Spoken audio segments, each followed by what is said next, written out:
இந்த முதல்ல இந்து சமய அறநிலையத்துறைக்கு வாழ்த்துக்களை தெரிவிச்சுக்கிறோம்.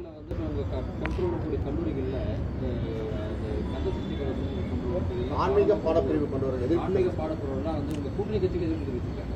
கம்யூனிஸ்ட் விடுதலை சிறுத்தைகள் எந்த ஒரு செயலாக இருந்தாலும் செய்யப்படுகின்ற நற்காரியங்களை விட இதுபோன்று மாற்று கருத்து வரும்போதுதான் அந்த செயல் இன்னும் உறுதிப்படுகிறது, தெளிவுபடுகிறது. இந்து சமய அறநிலையத்துறையை பொறுத்தளவில் முழுக்க முழுக்க திருக்கோயிலுடைய நிர்வாகத்திற்கு உட்பட்ட கல்லூரிகள், பள்ளிகளில்தான் இதை நாங்கள் துவக்கதாக அறிவித்திருக்கின்றோம். எங்கள் தீர்மானத்திலேயே தெளிவாக சொல்லியிருக்கின்றோம். முருகர் சம்பந்தப்பட்ட இலக்கியங்களில் முருகருடைய இலக்கிய புகழை அறிந்து கொள்வதற்காக அது சம்பந்தமான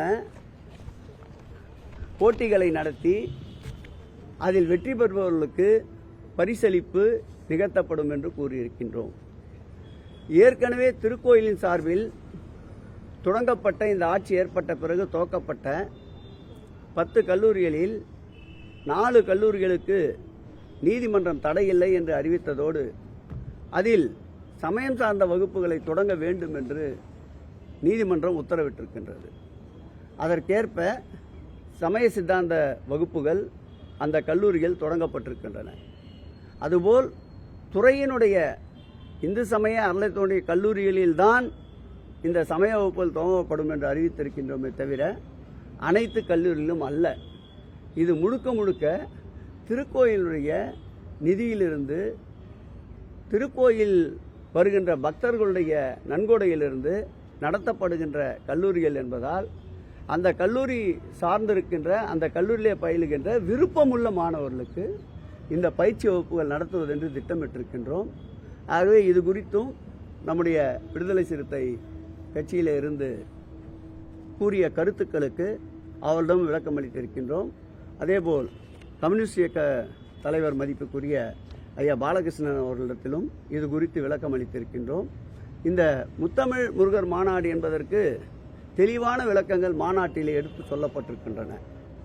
இது தமிழ் கூறும் நல்லுலகம், தமிழ் கடவுளாக முருக கடவுளை ஏற்றுக்கொண்டிருக்கின்ற ஒரு நல்ல ரம்மியமான சூழ்நிலையில் அந்த முருகருக்கு இந்த மாநாடு என்பது வரலாற்றின் ஒரு மைல்கல்.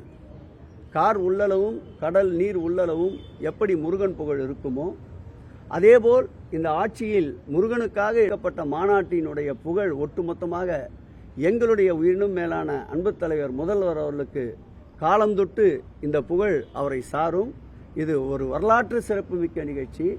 கலைஞர்கள், அறிஞர்கள், சான்றோர்கள், தமிழ் கூறும் ஆதீனங்கள், நீதியரசர்கள், முன்னாள் நீதியரசர்கள், அரசு அதிகாரிகள், ஏன் இனம், மொழி, மதத்திற்கு அப்பாற்பட்டு கிறிஸ்துவர்கள், இஸ்லாமியர்கள் கூட இந்த மாநாட்டில் பங்கேற்றது இது ஒரு சமய சார்பற்ற ஒரு மாநாடு அல்லாமல் அனைவரும் பங்கேற்கின்ற ஒரு மாநாடாக இந்த மாநாடு விளங்கியதில் ஒரு சிலருக்கு வயிற்றெரிச்சல் இருக்கத்தான் செய்யும். அதை பெரிதாக எடுத்துக்கொள்ளாமல் அடுத்தடுத்து பணியாக இந்த பணி முடிந்தவுடன் 2000 கோயில் கும்பாபிஷேகம் என்ற பயணத்தை நோக்கி இந்து சமய அறநிலையத்துடைய பயணம் சென்று கொண்டிருக்கிறது. எல்லாருமே பதில் சொல்ல ஒருத்தரா சொல்லுங்க. அவர் வாழ்த்து சொல்றாரு வேகமா, அவர் முதல் முடிச்சிடுவாங்க. நீங்க எப்படி இந்த சிவராத்திரிக்கு ஈஸ்வரன் கோயில் வழிபட்டு அதே மாதிரி முருகன் மாநாடு சிறப்பாக நடத்தி முடிச்சிட்டீங்க. அடுத்த புரட்டாசி மாதம் பொறுத்த வரைக்கும் இந்த பெருமாள் கோயில்ல எத்தனை கோயிலுக்கு அந்த இது ஆன்மீக பயணமா அந்த மாதிரி பண்ண போறீங்க? நீங்கள் கேட்பதற்கு முன்பாகவே திட்டமிடுகின்ற அரசு இந்த அரசு என்பதற்காக சொல்லுகிறேன். இந்த ஆட்சி தொடங்கப்பட்ட பிறகுதான் மானசேவர் போன்ற தலங்களுக்கு ஆன்மீக பயணம் மேற்கொள்பவர்களுக்கு வழங்கப்படுகின்ற நிதியை அதிகரித்த ஆட்சி இந்த ஆட்சி. இந்த ஆட்சி தொடங்கப்பட்ட பிறகுதான் ஒன்றிய அரசு அறிவிப்பதற்கு முன்பாகவே ராமேஸ்வரம், காசிக்கு அரசு மானியத்தினுடைய கூடிய ஆன்மீக பயணம் 200 பேர் முதல் ஆண்டு, 2வது ஆண்டு 300 பேர், 3வது ஆண்டு 420 பேர் என்று ஆண்டுக்காண்டு பக்தர்கள் எண்ணிக்கையை அதிகப்படுத்தி காசி ராமேஸ்வரத்திற்கு அழைத்து சென்று கொண்டிருக்கின்றோம். இந்த திட்டத்தை முதலில் அறிவித்தது திராவிட முன்னேற்றக் கழக திராவிட மாடல் அரசு தான். அதன் பிறகுதான் ஒன்றிய அரசே இந்த திட்டத்தை அறிவித்தது. அந்த வகையில் இந்த ஆன்மீக பயணத்தை காசி ராமேஸ்வரத்துக்கு தொடர்ந்து முதலாவதாக ஆடி மாதத்திற்கு சுற்றுலா பயணத்தை அறிவித்தோம். அதேபோல் புரட்டாசி மாதத்தில் பெருமாள் திருக்கோயில்களுக்கு சுற்றுலா பயணத்தை அறிவித்தோம். மூத்த குடிமக்களுக்கு 6 படை வீடுகளும் ஒரே நேரத்தில் சென்று தரிசிப்பதற்கு அரசின் மானியத்தில் முருகருக்கு 6 படை வீட்டிற்கு சுற்றுலா பயணத்தை அறிவித்தோம். அந்த வகையில் இந்த புரட்டாசி மாதத்தில் 1000 நபர்களை கட்டணம் இல்லாமல் 60 வயதிற்கு மேற்பட்டு 70 வயதிற்குள்ள மூத்த குடிமக்களை அழைத்து செல்வதற்கு திட்டமிட்டிருக்கின்றோம். அனைத்து தெய்வங்களுக்கும் சிறப்பு சேர்க்கின்ற ஆட்சி இந்த ஆட்சி. முருகர் தமிழ் கடவுள் என்பதால் அதற்கென்று ஒரு மாநாட்டை வெற்றிகரமாக நடத்தி காட்டியிருக்கின்றோம். அதற்கு ஊடகத்துறையும் பத்திரிகை துறையும் ஆன்றோர் சான்றோர் பெருமக்களும் பெரிய அளவு ஆதரவு தந்து இந்த மாநாட்டை தமிழ்நாட்டிலே ஒரு பகுதியிலே நடந்த இந்த மாநாட்டை உலக அளவிற்கு கொண்டு சேர்த்த ஊடகத்துறையினருக்கு துறையின் சார்பில் எங்கள் முதலமைச்சர் சார்பில் மனமார்ந்த மகிழ்ச்சி கலந்த நன்றியை மீண்டும் ஒரு முறை தெரிவித்துக் கொள்கிறேன்.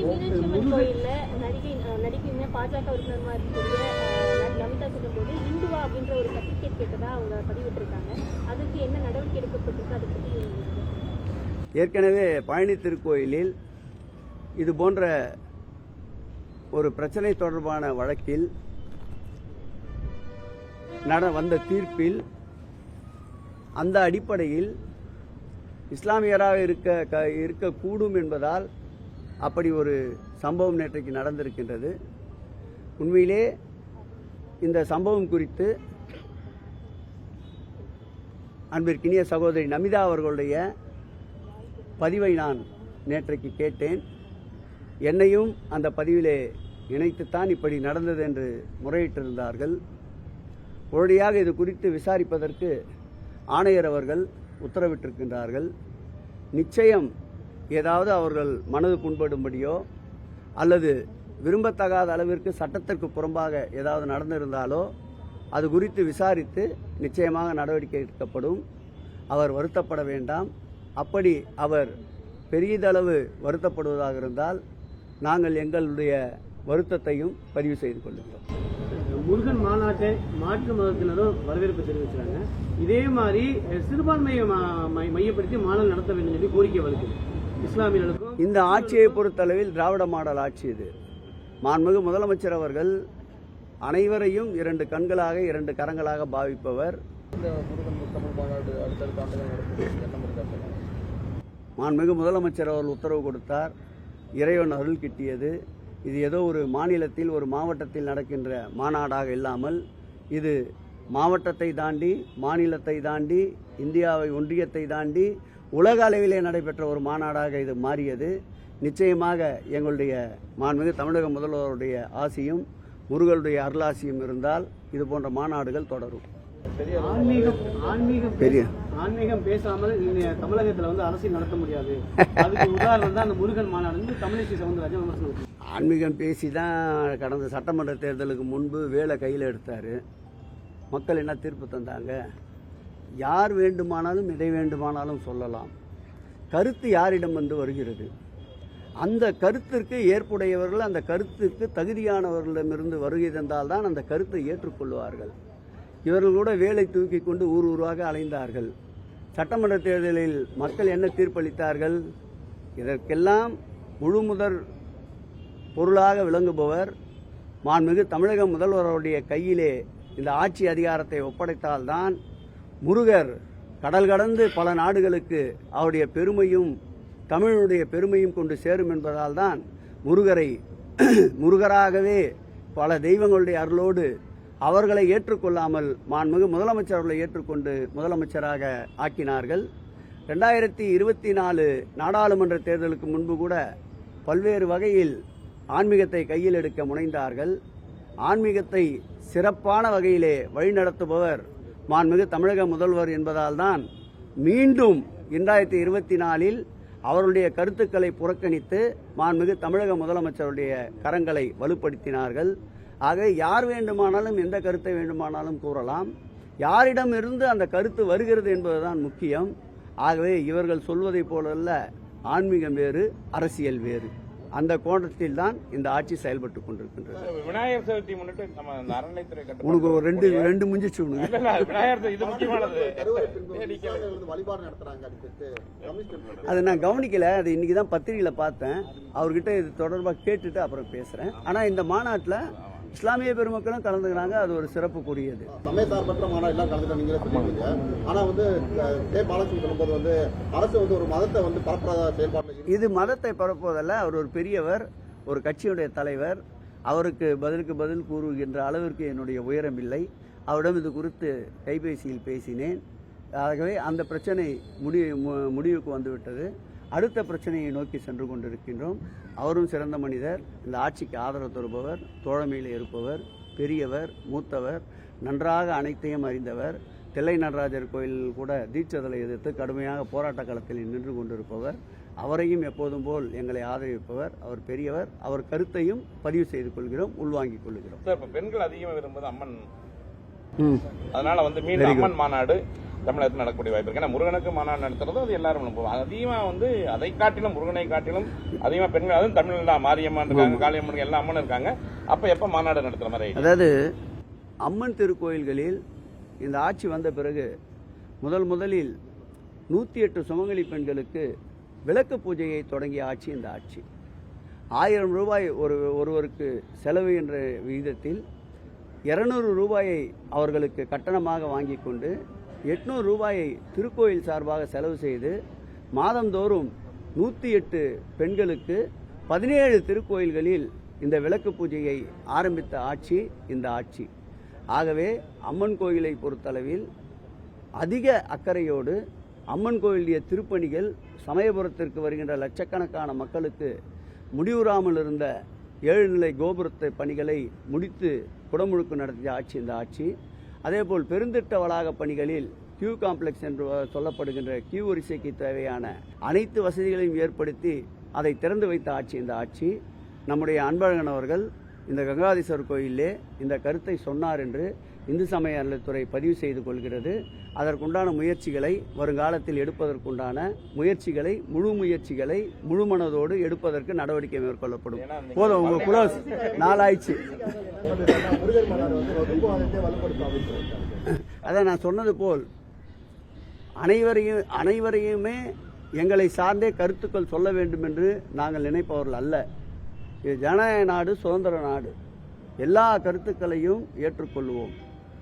அவர்கள் சொல்லுகின்ற கருத்துக்களை எந்த வகையில் உண்மை இருக்கிறது என்பதை லாவாணி பாடாமல் அவர்களிடமே நேரடியாகவே, இது அதற்காக அல்ல, இது கல்லூரிகள், பள்ளிகளில் இதுபோன்று சமய வகுப்புகளை தான் தொடங்குகிறோம், அனைத்து பள்ளிகளிலும் அல்ல, அனைத்து கல்லூரியிலும் அல்ல என்பதை விளக்கமாக கூறிவிட்டோம். ஆகவே சிறப்பாக நடந்த ஒரு மாநாட்டில் இப்படிப்பட்ட சில தம்பி உனக்குதாம்மா சிறப்பாக நடைபெற்ற மாநாட்டில் மேலை நாட்டினவர் மாத்திரம் 780 பேர் பங்கேற்றிருக்கின்றார்கள். 780 பேர். ஆஸ்திரேலியா, ஜப்பான், சீனா, மொரிஷியஸ், ஜெர்மன், மலேசியா, நம்முடைய பக்கத்தில் இருக்கின்ற சிங்கப்பூர் போன்ற பல நாடுகளிலிருந்து பல்வேறு முருக பக்தர்கள், தமிழ் நல்லுறவு கொண்டவர்கள் பங்கேற்றிருக்கின்றார்கள். இதுபோன்று சில கருத்துக்கள் வரதான் செய்யும். இது ஜனநாயக நாடு, ஜனநாயக உரிமையுள்ள நாடு. அது மாத்திரமல்லாமல் திராவிட முன்னேற்ற கழகமே ஒரு ஜனநாயக கட்சி.